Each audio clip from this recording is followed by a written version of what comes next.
Alors, qu'implique la tenue d'une comptabilité? On va faire comme on ferait pour une entreprise, mais évidemment en tenant compte des spécificités sectorielles d'une association, parce qu'il y a un certain nombre de termes et d'opérations économiques qui ne sont pas les mêmes. Puisque le résultat d'une association, il n'a pas vocation à être distribué à ses membres, comme aux actionnaires d'une société de capitaux, par exemple. Le résultat va être appelé soit excédent, soit déficit, selon son sens. Parfois, avant même de fixer le montant définitif d'un tiers financeur, celui-ci va examiner sans doute la nature des charges qui ont été comptabilisées pour dire « Ah bien oui, je suis d'accord avec ces charges-là que vous avez comptabilisées » ou au contraire « Ah ben non, telle nature de charge, on ne s'était pas mis d'accord, moi je considère qu'elle n'a rien à faire là, donc je vais l'exclure ». Donc il y a des mécanismes un petit peu différents. Et puis la comptabilité de trésorerie et d'engagement, tu l'as déjà évoqué, mais on va y revenir aussi dans les prochaines slides. Et alors justement sur la sémantique, il faut bannir le mot bénéfice en fait, parce que souvent c'est des choses qu'on peut être amené à entendre dans une assemblée. Alors on entend bénéfice parce qu'on a l'habitude d'utiliser ce terme pour qualifier un résultat positif dans une entreprise. En association, il faut le bannir. Pourquoi? Parce que le bénéfice d'un point de vue juridique, ça sous-entend un partage. Et on vient de vous expliquer que quelque part, il n'y a pas de partage dans les associations, il n'y a pas de distribution entre les membres. Alors surtout si vous avez touché de l'argent public, on va tout de suite partir sur du pénal, donc c'est des sujets assez désagréables.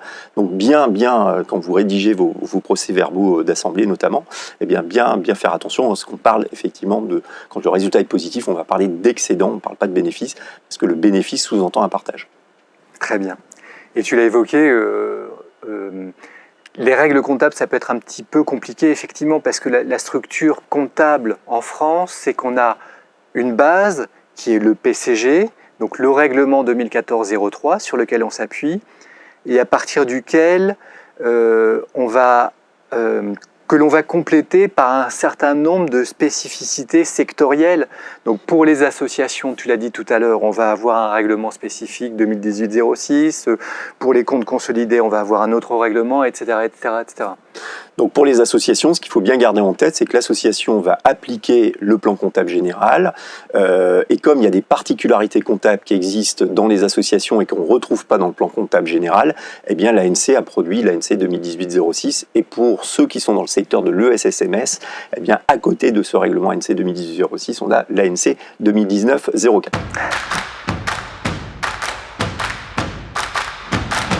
Les comptes annuels, il faut comprendre un bilan, un compte de résultat et une annexe.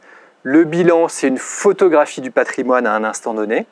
Et alors, quand on pense au patrimoine, on pense plutôt à son actif, à ce qu'on possède, mais il faut voir aussi que ce sont les obligations de l'association vis-à-vis des tiers. Si par exemple elle a un emprunt bancaire, ça fait partie aussi du patrimoine. Si elle a des dettes vis-à-vis des fournisseurs, ça fait partie du patrimoine. Donc le bilan, photographié à un instant donné. Le compte de résultat, lui au contraire, c'est un cumul de produits et de charges sur une période généralement d'une année qu'on appelle l'exercice comptable, donc 12 mois. Et puis, à ces deux documents, à ces deux états financiers, on va ajouter une annexe, des notes annexes, parce que parfois, ce n'est pas suffisamment bien expliqué dans le bilan et dans le compte de résultat. Et donc, on va rédiger ou apporter des compléments d'informations sous forme de tableau par rapport au bilan et au compte de résultat. Donc ces trois documents-là, ce sont trois documents comptables. Comptable et indissociable, ça veut dire que là où on peut avoir des dispenses d'annexes qui existent pour les entreprises, ça ne s'applique pas aux associations, et donc c'est bien quelque chose à avoir en tête. L'annexe est une information obligatoire dans les associations, on ne peut pas appliquer de dispense. Très bien. Et puis après, il y a d'autres contraintes qu'on ne va pas évoquer aujourd'hui par manque de temps. Oui, mais simplement, juste à partir du moment où vous allez avoir un commissaire aux comptes, vous avez des obligations de publicité, c'est-à-dire que les comptes doivent être déposés sur le site de la DILA. C'est là où effectivement on va déposer ces comptes sur format électronique en fait. C'est un PDF pour l'instant, en tout cas c'est un PDF que l'on dépose, et ça fait partie des obligations dès que vous avez un commissaire aux comptes. Et bien évidemment, d'un point de vue purement contractuel, les financeurs publics vont souvent de réclamer ces fameux comptes. Et donc, s'ils mettent comptes annuels, bilan, compte de résultat et annexe, et pas comptabilité, recettes, dépenses. Oui.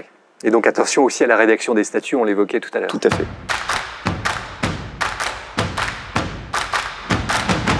Alors, on vous a mis une petite illustration, puisqu'à partir de 2025, les états financiers sont modifiés. L'ANC a réexaminé la présentation des états financiers des associations.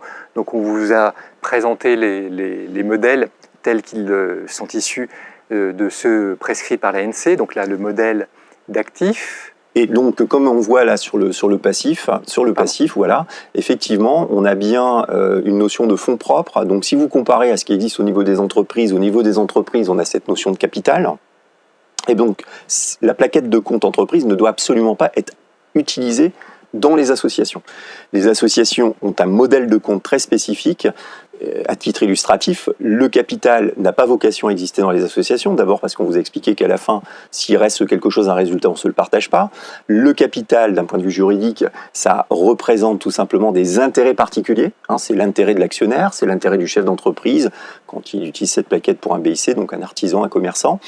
En association, on n'est pas dans l'intérêt particulier, on est dans l'intérêt général. Donc l'ANC, bien évidemment, est déjà avec le règlement 9901, mais c'était confirmé avec l'ANC 2018-06, eh bien, la notion de capital n'a pas vocation à exister, donc elle a été supprimée tout bonnement, et on va retrouver des notions plutôt d'intérêt général, et donc c'est la raison pour laquelle on parlera de fonds propres, parce que, alors, à une époque, avec le 9901, on parlait de fonds associatifs, et comme la plaquette sert aussi pour les fondations et les fonds de dotation, eh bien c'est pour ça qu'on voit apparaître cette notion de fonds propres, et la notion de fonds associatifs a disparu, même si pour une association, on peut toujours utiliser ce terme. Donc on a bien une utilisation de comptes particuliers, et le modèle qui vous est présenté là, c'est un modèle que vous retrouvez sur le site aussi de l'ANC.